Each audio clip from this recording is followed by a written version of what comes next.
Hey guys, welcome back to ConfermentRM YouTube Channel. Hope you guys are having a wonderful day, getting ourselves back into the Bitcoin price chart. And as you can see, we got our price movement to the upside a little bit earlier than we expected. Looks like, around half a day. We were expecting it around midday to late day Saturday, but we got it by midday, or actually mid to late day Friday. But as you guys know, we don't have to come to the apex. But as you can see, we are moving around this sort of parallel channel that has been moving up since May 1st. Today is the 6th, so about 6 days of this.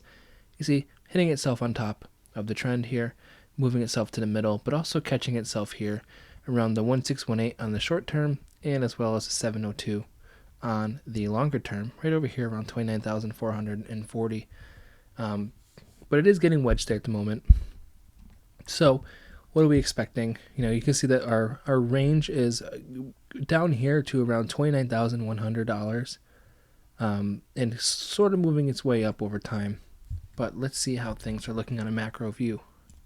At the moment, looks like we're coming back here on the 60 on the RSI, as well as holding, like I said, for a critical retracement upwards. It looks like we could get ourselves that sort of bounce upwards. Let's see what that would be. But it looks like a breakthrough this trend here as we're moving up and down in this parallel channel will yield us to around that upper target of around there, like the $30,900 or around that $31,300. But as you can see, that's about what we're looking at. That's what we're looking at for a further target by the end of next week. So perhaps we're going to be meandering ourselves up here, get wedged underneath this 30,133. And then kind of get this overextension by the end of the week. As you can see, if we extend it out there, you can see that that's exactly what winds up happening literally by that time frame. Ain't that crazy? But this is what I've been looking at. This is what I've been seeing. As you can see, the RSI is supporting that. Here on the 1 hour, it's pretty oversold, sitting at 51. It's actually pretty neutral. But here you can see we're hit our top, came to our bottom, and now we're getting that retracement, and we'll get that nice little bounce and push our way to the upside. And as you can see, I even have my bars pattern. I think here, if I grab that. Well, not here. This is the dominance. Here we are. We'll zoom out just slightly. You can see here, like the top of this pattern sitting here around like 31,000. But I wonder if we're gonna get if it's gonna end up following this to a T.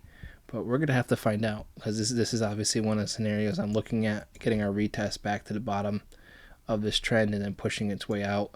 Maybe not all the way down that deep, but as you can see, that 200-day moving average is sitting there around 24,500, and we were talking about around that $25,000 price level of getting a retest.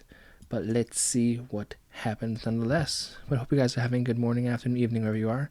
As you can see, it looks like we're on track for that next peak breakout, and we can kind of judge for ourselves based on the moving averages and the RSI what we're going to be looking at later in the week. But at the moment, we're kind of in an interesting little predicament, wedging ourselves for a continuation, or we're going to start doing that nice breakdown like we're talking about from this parallel channel and look for the initial fall target of whatever that width is, which will probably be there around that 28,800 region. But hope you're having a good one. Remember, none of it's financial advice, and I'll see you in the next one.